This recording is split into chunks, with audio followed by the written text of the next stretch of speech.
क्योंकि एक व्यक्ति के लिए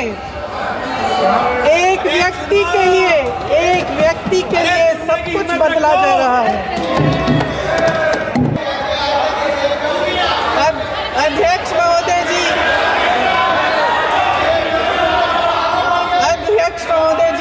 ये जाति जनगणना इसलिए जरूरी है ताकि हमें पता चले कि किसकी क्या स्थिति है और नीतियां उस हिसाब से बने। इनकी गंभीरता का प्रमाण ये है कि जब चुनाव में पूरे विपक्ष ने जोरदार आवाज उठाई कि ये जाति जनगणना होनी चाहिए, तो इनका जवाब देखिए। इनका जवाब भैंस भाग भैंस चुरा लेंगे, मंगलसूत्र चुरा लेंगे, इनका ये जवाब था। ये गंभीरता है इनकी जाति जनगणना पर। महोदय, हमारे संविधान ने आर्थिक न्याय की नींव डाली, किसानों, गरीबों और को जमीन बांटी, भूमि सुधार किया, जिसका नाम लेने से कभी कभी आप झिझकते हैं और कभी कभी उनका नाम धड़ाधड़ इस्तेमाल किया जाता है अपने आप को बचाने के लिए। उन्होंने HAL, BHEL, SAIL, GAIL, ONGC, NTPC, railways, IIT, IIM, oil refineries, तमाम PSU बनाए। अध्यक्ष महोदय, उनका नाम पुस्तकों से मिटाया जा सकता है, उनका नाम भाषणों से मिटाया जा सकता है, लेकिन जो उनकी भूमिका रही इस देश की आज़ादी के लिए और इस देश के निर्माण के लिए, वो इस देश से कभी मिटाया नहीं जा सकता। 75 सालों में जनता का भरोसा रहा कि नीतियाँ बनेंगी तो जनता की भलाई के लिए बनेंगी। जल जंगल जमीन का अधिकार मिला आदिवासी भाई बहनों को।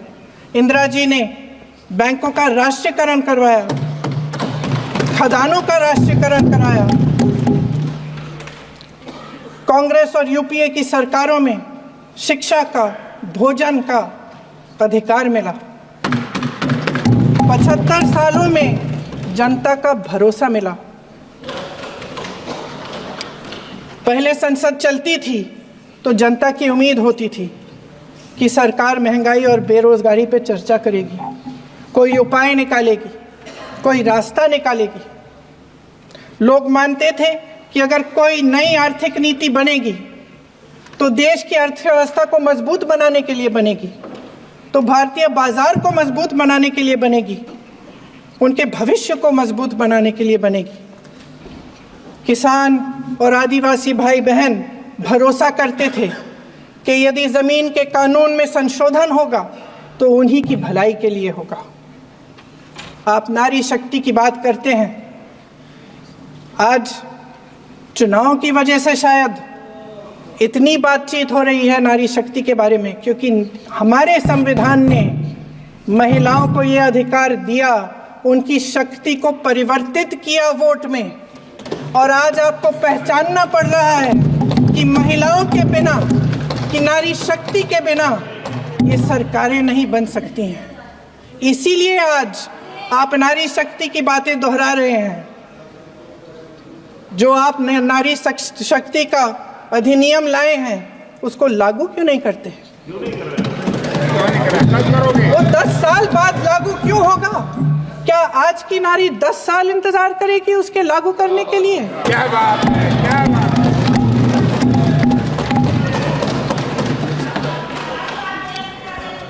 आज संसद में बैठे हुए सत्ता पक्ष के मेरे साथी ज्यादा से ज्यादा अतीत की बातें करते हैं। 1921 में क्या हुआ, कब हुआ, नेहरू जी ने क्या किया। अरे वर्तमान की बात करिए, देश को बताइए आप क्या कर रहे हैं, आपकी जिम्मेदारी क्या है? कि सारी जिम्मेदारी जवाहरलाल नेहरू की है। अध्यक्ष महोदय जी, ये सरकार आर्थिक न्याय का सुरक्षा कवच तोड़ रही है। आज संसद में बैठी ये सरकार बेरोजगारी और महंगाई से जूझ रही हमारी जनता को क्या राहत दे रही है? कृषि के कानून भी बड़े बड़े उद्योगपतियों के लिए बन रहे हैं। सही एमएसपी को छोड़िए, डीएपी तक नहीं मिल रहा है।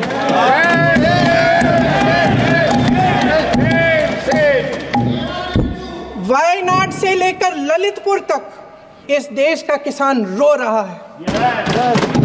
आपदा आती है तो उसको कोई राहत नहीं मिलती।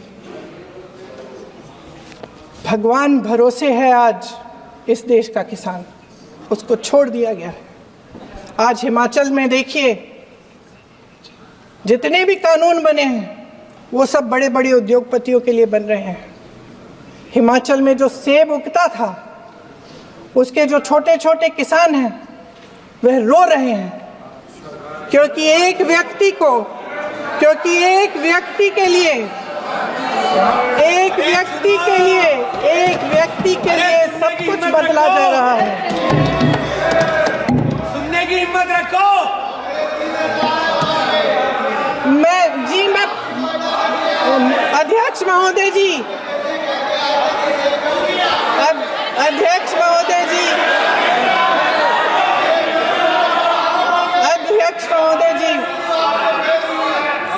महोदय जी, अडानी जी को सारे कोल्ड स्टोरेज प्रदेश की सरकार ने नहीं दिए।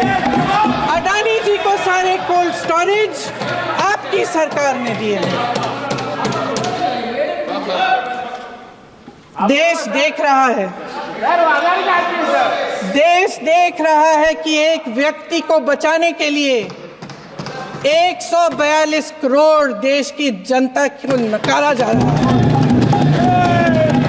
सारे बिजनेस, सारे संसाधन, सारी दौलत, सारे मौके एक ही व्यक्ति को सौंपे जा रहे हैं। सारे बंदरगाह, एयरपोर्ट्स, सड़कें, रेलवे का काम, कारखाने, खदाने, सरकारी कंपनियां सिर्फ एक व्यक्ति को दी जा रही है।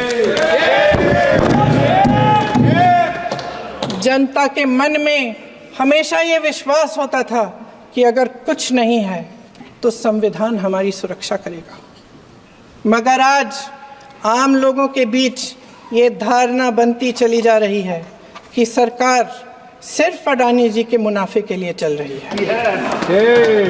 देश में बहुत तेजी से गैर बराबरी बढ़ रही है।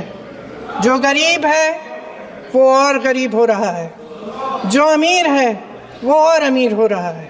इस सरकार ने आर्थिक न्याय की भी सुरक्षा कवच तोड़ दिया है। राजनीतिक न्याय की जब बात होती है, मेरे सत्ता पक्ष के साथी आज खड़े हुए और तमाम गिनती करने लग गए कि ऐसा हुआ वैसा हुआ, 1975 में जो हुआ। तो सीख लीजिए ना, आप भी सीख लीजिए। आप भी अपनी गलतियों के लिए माफी मांग लीजिए। आप भी बैलेट पे चुनाव कर लीजिए।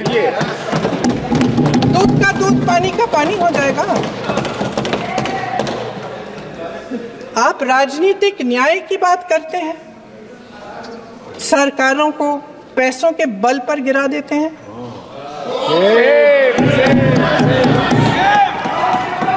मेरा आग्रह है कि अपन संविधान में सकारात्मक बोले।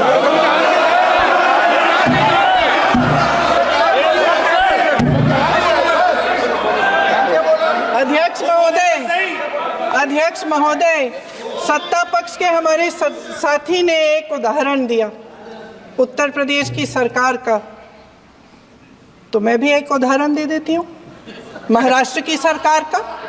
मैं भी एक उदाहरण दे देती हूँ हिमाचल की सरकार को तोड़ने की कोशिश किसने की, पैसों के बल पे की, गोवा की सरकार। तमाम उदाहरण राजस्थान की। क्या ये सरकारें जनता ने नहीं चुनी थी? क्या संविधान इन पर लागू नहीं था? पूरी देश की जनता जानती है कि इनका, हंसती है, जानती है कि इनके यहाँ तो वॉशिंग मशीन है।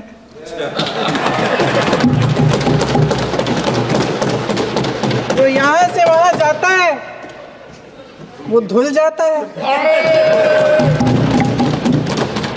इस तरफ दाग, उस तरफ स्वच्छता। और मेरे कई ऐसे साथी हैं जो इस तरफ होते थे उस तरफ चले गए, मुझे दिख भी रहे हैं, वॉशिंग मशीन में शायद धुल गए हैं।